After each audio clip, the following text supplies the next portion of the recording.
This is a little story about a Skyride tram and a hole in the ground and how to deal with Yankee tourists.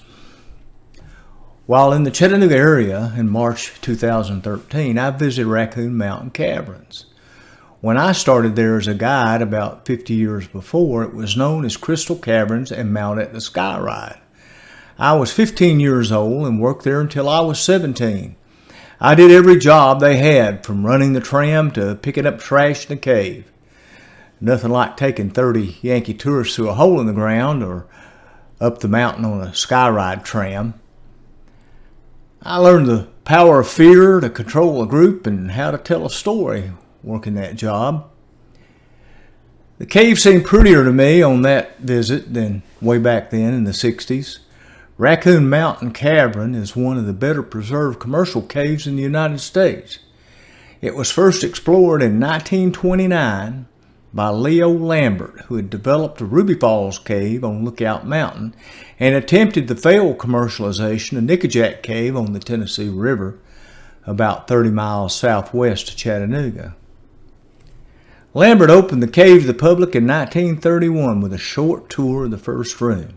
By the time I worked there, the tour had been extended to about a half a mile to include a beautiful large room filled with hundreds of sparkling crystal formations.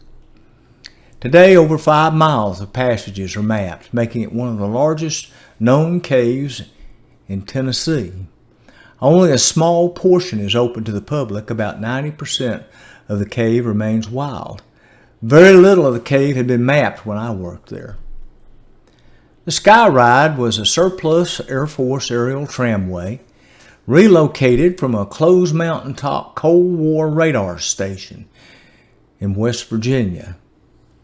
The tram took up to 15 passengers and a guide 2,800 feet from the valley floor to the summit of Mount Etna, part of Raccoon Mountain.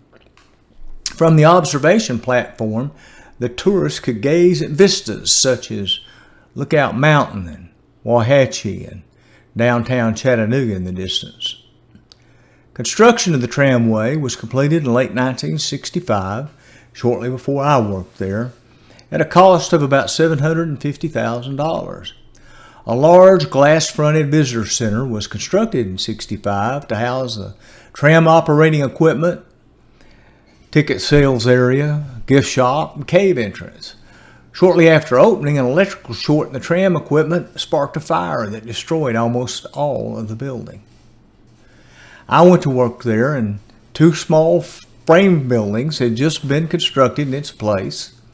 An A-frame to house tram operations and another building for ticket sales and a gift shop that still stands. Ann Stansel managed the operations, and her brother Philip and I were cave guides and Skyride guides. Philip was a wild man, very funny, and all-around good guy. Mr. J.W. Bourne operated the tram. He was pretty old and rarely completely sober. Once he was either asleep or forgetful, I don't know which, and he let the tram run right through the powerhouse with me and a half a dozen tourists on it. It was pretty exciting. Visiting Crystal Caverns brought back a lot of memories, most positive. In the 7 years I was a tourist guide at Crystal Caverns and Ruby Falls, I had a very few bad experiences. Most tours ranged from pretty uneventful to pretty good. I learned to read my audience and adjust my presentation to their level of interest. Generally, people were attentive and polite. Occasionally, I'd get a smart mouth, but I knew how to handle them. When I was 15, I had a small tour of Yankee tourists. They were traveling from Detroit City to Florida.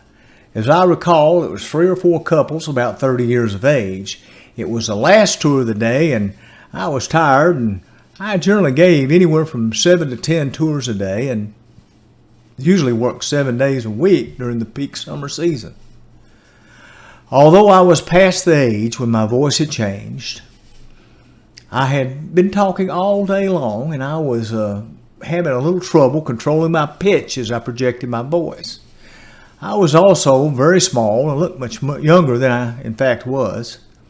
They began to give me a really hard time, making fun not only of my difficulty speaking, but of my hillbilly accent. I was embarrassed and politely asked them to stop, but they persisted, getting more and more insulting about me, my upbringing, education, and in their view, how all Southerners and hill folks in particular are ignorant and inbred. In those days, we cut the lights on in each section of the cave as we reached it, turning out those in the completed section behind us as we switched on the next section's lights. Walking a little faster, I cut out the lights in the section they were in without turning on those in the next section. Suddenly, we were plunged into total and complete darkness. I stood there in silence as they gasped and became increasingly alarmed.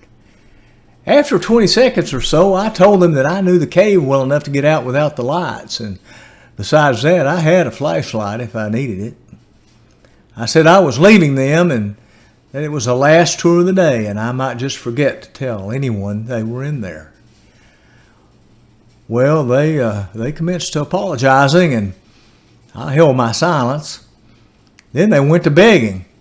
Finally, I spoke, saying that I would take them out, but to remember I could drown them in darkness anytime I chose. As we reached the exit, I told them to get their money back and in no uncertain terms what they should do with it. The owner happened to be there as we exited. They started to complain bitterly. He told me to get my things out of my locker and that I was fired. When I came back, they were gone. He took one look at me and busted out laughing.